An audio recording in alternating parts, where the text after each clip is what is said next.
ekintu kyekibba mabaati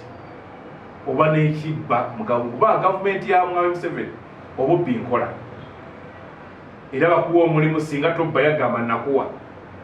era owulidde n'abantu bawadde nti nabawagundi bakitwalanga kulya esawa 5 to 8 naye ng'omusiraamu agala ennaku z'omubbi gabaana kati kituusa okuba omusiraamu bakusomesa mukulina olunaku lwakira mbu n'abakazi be wayendako kyeyine mbu bonna bagenda kujjano mu kyenyi kyo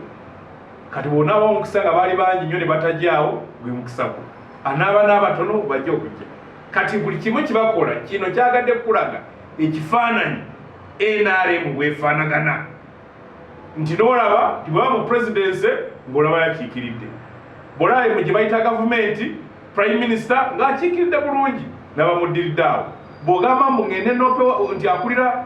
oludda lw'NRM mu babaka n'abanga akulira yabaddeyo bw'ogamba nti palamenti gy'onagenda okulopa nga gyayite n'osanga buli omu ng'ayina asaabaanye bateekawo ezo ze bayita affirmative ministries nga balowoozesa abantu nti baagala kuyamba eyatandika yaffe ya Lweru Triangle wali walowooza nti mwali baddemu Wakiso Mpigi ne Breta Lweru naye bw'otunuulira buli amawulire agavaayo bubbi bano bateekawo programu ziba za nusafu geno gikebere nusafu olaba obupande bwa nusafu n'obusanga e Kayunga n'obusanga e Bugisu naye nga nusafu yali ya Northern Uganda Bbeg yagenza ogikeberanga mbu ate yayongedde okutattana butattayi nti teri nkyukakyuka yonna naye nga miliyoni za $, zigenze mu nusafu obadde olaba scandals mpitirivu zogenze n'olaba bwe bagamba obugaali bwabulirawa ojjukira Global Fund ne Gavi Fund nti buli wabanga awaliwo ekiproguramu ekinene ye programu za TV okugula TV kwalagawo ezali zigenda ku byalo okugula radio yejjukira emirongooti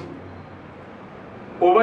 World Health Organization eyatuwa tukole mu radio community radio zigende nga zisomesa abantu radio ezo zafuka z'abantu buli katundu kyekazali kalina okulaga minisitule w'ebiseera ebyo nefuka radio ye era lwaki olwokolesho nti baminisita baba ne radio so kino kikulaga nti tulina abavanduzi abeekolerera bokka tulina abavanduzi batakyakulowoozaako sikanasoo gavumenti ngero bakulaga nti prime minister luzamane mu mwaka valiga nasoma abantu ng'oli baganda be baleese nakula buli omu watukaga nti oli buli gwe bakwasa mwe mulowooza wammwe naye nga mugee nti kikyo nkuwadde alowooza ku baluganda bako n'abamikwano so ekyetaagisa tewaliwo na solution yakino ekintu olunaku eno gavumenti onasigala ng'ekyaliwo kati buli omu avuganya walabe ekya NSSF ne balala okunyumiza nti ababoodi batuula n'egindi batuula ne Dubai ne bajalaga nti ale minisita adaga basooke bampeeyo biliyoni nga zizino ne bagamba omubaka abakiike alaga nange bampeeyo ka biliyoni nti buli wamu balowooza okukukwatirako bajja kubaako kibajjawo ekiyamba bo so kikyendaba nti ekintu ky'amabaati kyongera kubalaga nti abaavu abalowooza nti bano balowooza ku mmwe babalimba buli olwa bonna bagaggawala ntiyagaggawala entandikwa yakomawa emyoga gyakomawa PDM togiwula nga bakwata bakaawo bakwata baki tebanakwata bansi balaga nti bano baleta program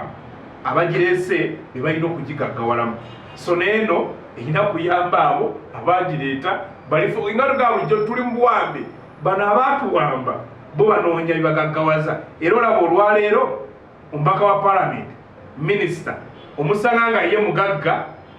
ng'oluusi mu kitundu kye ayongera gaggawala ng'abaana bongera kuwaggwavu eyagenda mu palamenti nga talina passport yagifuna nga talina motoka n'agifuna nga talina mu nnyumba n'agifuna naye n'omubuuza gwe ng'obulamu bwe bukyuse bali b'okiikira bafaanagana batya bwekigenda n'ennamba emu yajjaano nga talina adiwadde akajiwo k'ettaka mu linnya lye kakati olwaleero bagamba mu Africa yasinga n'abaana be yagaba sente buli kimu mafuta gage amagye gage buli kimu eki so wano ebifo biyamba abo ababikutte programu ziyamba oyo azitudde mu maaso